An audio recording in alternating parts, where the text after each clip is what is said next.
Дистанционная установка в таком версии 20.23. Значит, это первая в своем роде дистанционка, которая будет устанавливаться на основную систему, а не на виртуальную машину. Значит, система, которая будет устанавливаться, является Windows 7 домашняя. Сейчас я перейду, покажу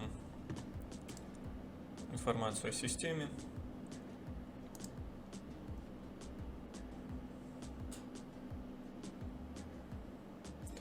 Intel у нас Celeron, 4 гигабайта оперативной памяти. Windows у нас домашняя, 64-разрядная семерка. Значит, для установки программы рекомендуется системные требования. Сейчас перейдем, покажу. Рекомендуется иметь Intel Core i5, Windows 10, либо Windows 8, либо Windows 8.1, 4 гигабайта оперативной памяти, 16 гигабайт свободного места на жестком диске и разрешение экрана нативное 1440 на 900 или выше. Естественно, Net Framework 3.5 и 2.0 версии. Значит, данная система у нас по рекомендованным не проходит характеристикам. Попробую я сейчас установить Автоком. Если не получится, значит заказчику придется обновлять Windows, да, более свежий, и на нее уже накатывать Автоком. Архив уже у нас распакован. Вот он архив, папка, которая находится в архиве. Здесь у нас установщик самой программы Автоком, пароль от установщика, почта, которая требуется при запуске программы, при первом запуске перед активацией, прошивки, системные требования. Здесь у нас активация, куда отправлять, если что, файл активации или ключ, потому что здесь активация программы немного происходит другим способом, в отличие от 17 года, 17 ревизии Delphi и Автоком. Так, приступлю к установке.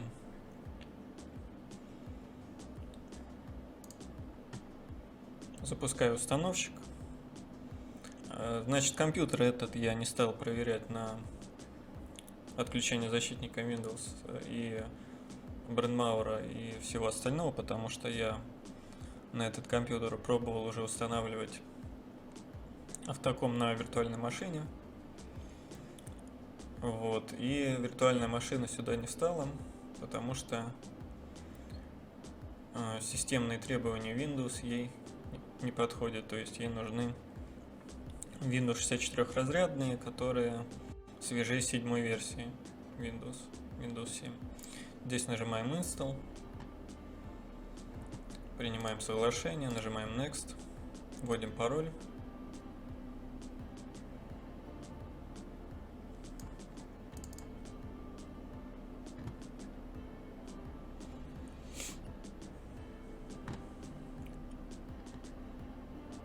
Пароль у нас Thank you.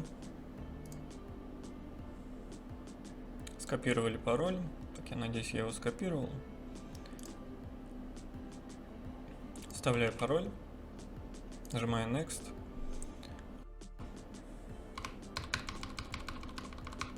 Стираю сейчас все лишнее. Нажимаю Next. Next. Install. Сейчас производится распаковка файлов Автокома.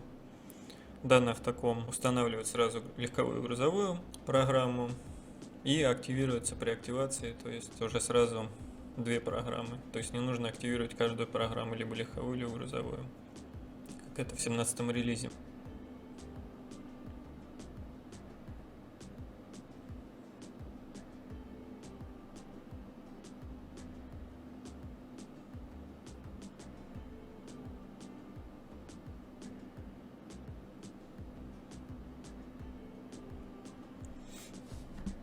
Итак, программа у нас практически установилась. Сейчас установим по требованию программы Visual C++.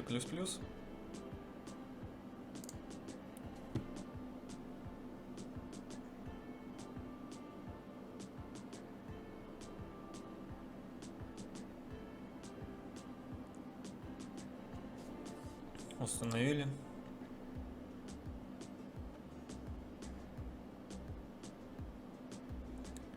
Далее нам требуется установить SQL сервер.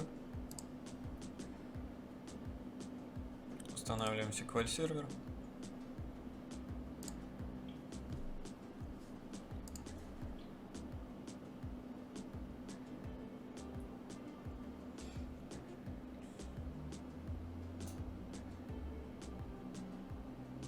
SQL сервер установлен.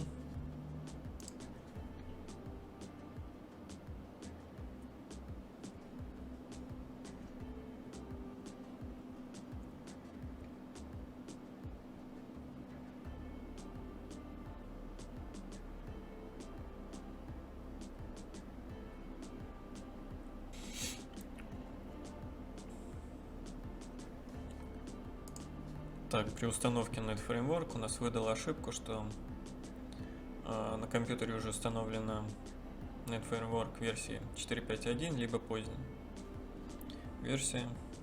Закрываем установщик NetFramework. После этого у нас Install Wizard будет устанавливаться, драйвер. Нажимаем «Готово». Финиш. Программу мы установили. Автоматически у нас появились ярлыки на рабочем столе легковой грузовой программы. Значит, далее мы запускаем любую из программ. Я запущу легковую от имени администратора.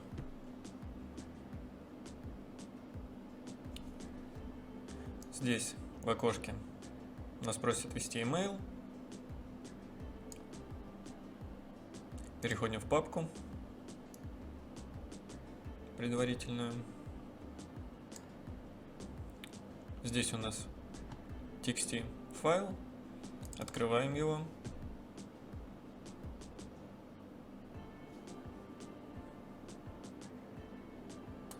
С почты, которая требуется для ввода в программу, копируем email. Вставляем email программа Автоком, нажимаем Next. Блокнот мы можем закрыть. Итак, в этом окне мы экспортируем файл.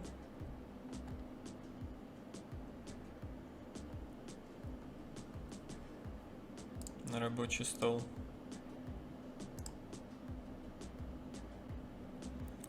Далее мы копируем ключ.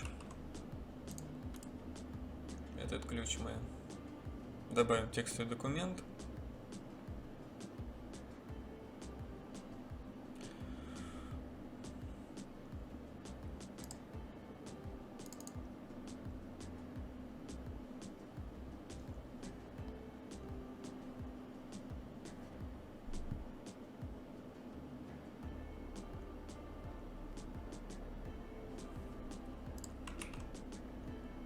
Вставляем сюда ключ, сохраняем текстовый документ.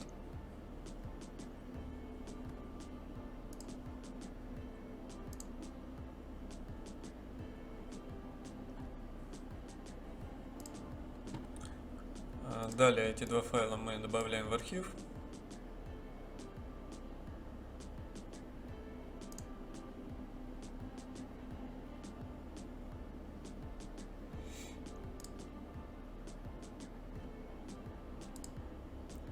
Создался у нас архив. Переходим в браузер.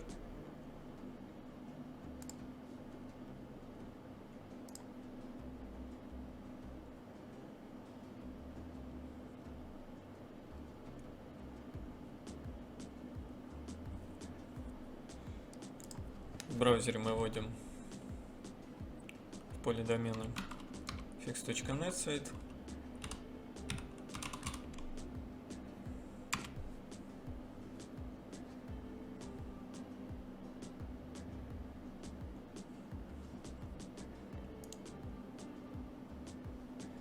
Здесь нажимаем Send Files, Upload Files. Переходим на рабочий стол. Находим наш архив с названием Desktop. Открываем архив. Происходит сейчас загрузка архива в облако. Архив выгрузился. Копируем ссылку. Далее переходим на наш браузер. На рабочем компьютере вставляем ссылку. Скачиваю архив.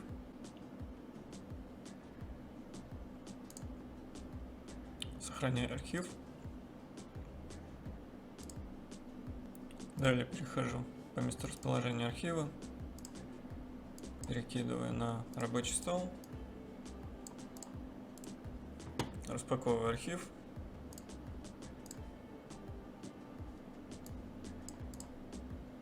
Перехожу в папку. Значит, с архивом, где у нас находится файл активации и текстовый документ с ключом активации. Перехожу далее в папку, где у нас Keygen. Перед запуском Keygen я сменю дату на 11 число.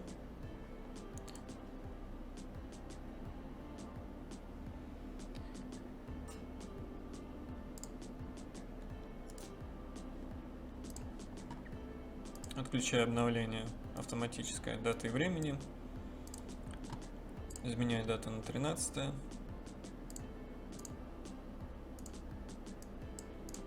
Запускаю Keygen. Keygen запущен. Здесь в окне файл я выбираю файл активации. Открыть.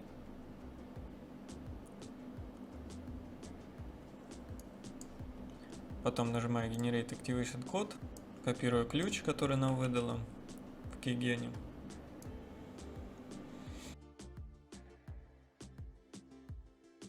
Переходим на компьютер заказчика. Запускаем автоком.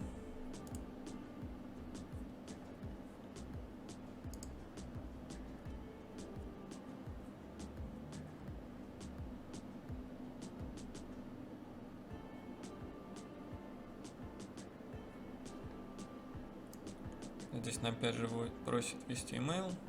Сейчас введем его повторно.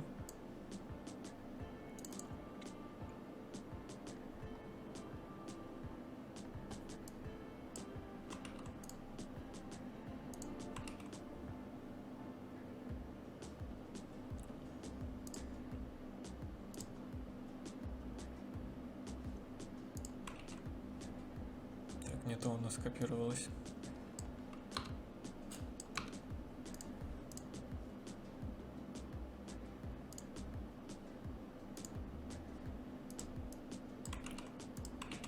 Вставляем email.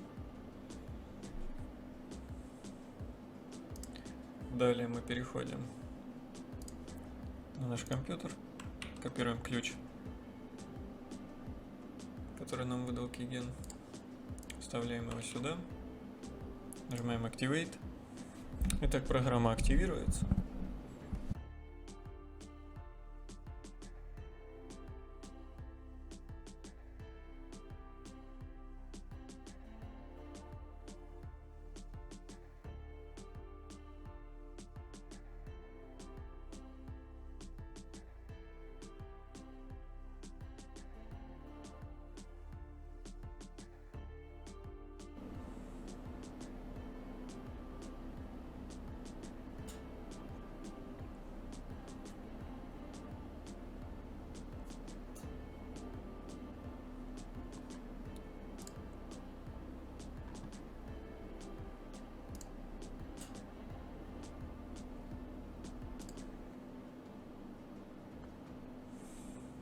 Итак, программа активировалась, запустилась. Пока что она у нас на английском языке. Чтобы сменить язык, перейдем в Settings Language.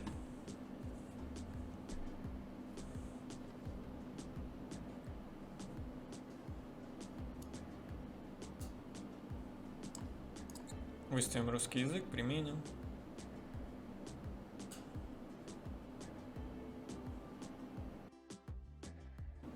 Закрываем программу.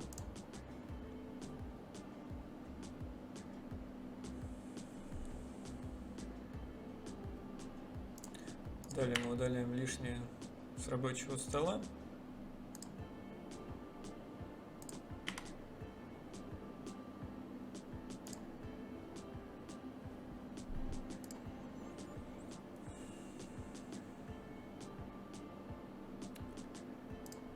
Запустим грузовую программу, автоком проверим,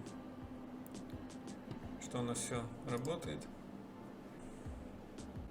У нас происходит активация программы.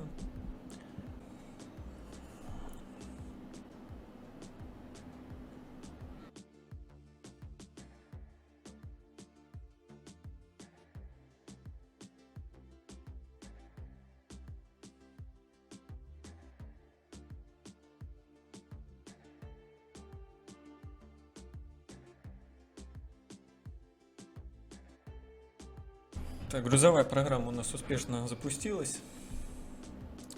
Закрываем программу. Далее сейчас перейду в программу. Писал я заказчику. Посмотрим, что ответит. Далее будем действовать по обстоятельствам. Так, заказчик отписал информацию по сканеру. Также сейчас он запитает сканер, будем прошивать прошивкой новый, который под одноплатный сканер у нас идет. Так, это у нас не то.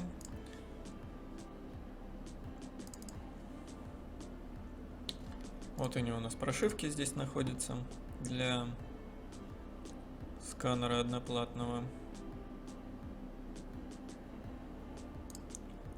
Пока заказчик запитывает сканер, я распакую архив с прошивками.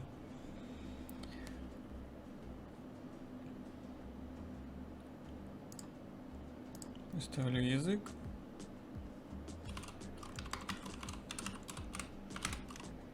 Так. 36. Архив распакован. Перейдем также в папку с прошивками. Здесь у нас прошивка 1622 для двухплатных и одноплатных сканеров. И прошивка 3200, 3201 для одноплатных сканеров. Ну и папка прошивки для WoW. Также они работают и со сканерами Delphi Автоком. Устанавливать будем прошивку 3201. Я ее пока сейчас копирую в программу. Нажимаю копировать. Далее перехожу по месторасположению программы Автоком в корневой папке.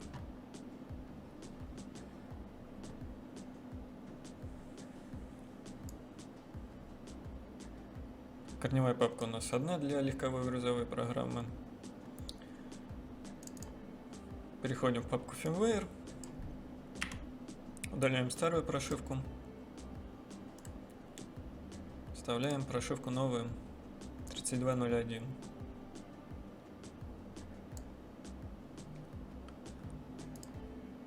Закрываем окно. Одно, второе. Значит, далее можем пока перейти в диспетчер устройств, дабы убедиться, что у нас сканер при подключении будет читаться. Я имею в виду, что у нас будут драйвера находиться на компьютере, установленные. Не то я ввожу диспетчер устройств.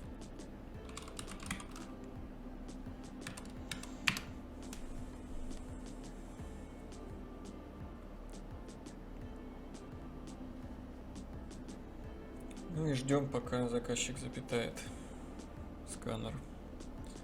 Итак, заказчик запитал сканер. драйвера у нас имеются на компьютере. Видим, что у нас в компортах находится VCI Diagnostic Unit, также VCI Diagnostic Unit в контроллере USB. Компорт 18 у нас, кстати, это какой-то прям нестандартный. Сейчас я перейду, посмотрю. Здесь у нас все компорты заняты. Можно использовать, кстати, conf 2. Поставим conf 2, так как он свободный. Сменили компорт. Значит, далее прошивку мы уже закинули.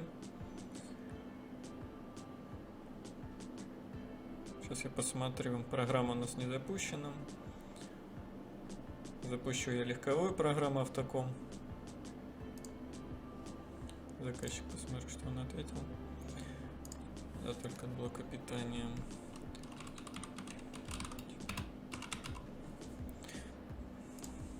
Так, приступаем к прошиванию сканера. Значит, переходим в настройки, установки оборудования. Значит, программа у нас обнаружила компорт, на котором стоит сканер. Сделаем тест, проверим, какая прошивка зашита в сканер. У нас выдало, что у нас ПО устарело. Прошивка сканера у нас 1622 залита. Обновляем до 3201. Нажимаем обновить.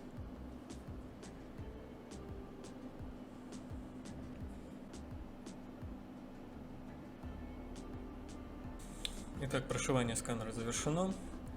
Сделаем тест сканера.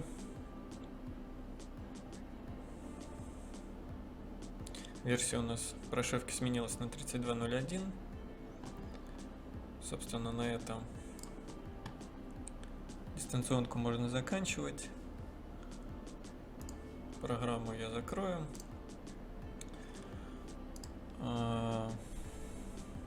Если будут какие вопросы, можете писать в комментариях под видео, либо в группе сообщества.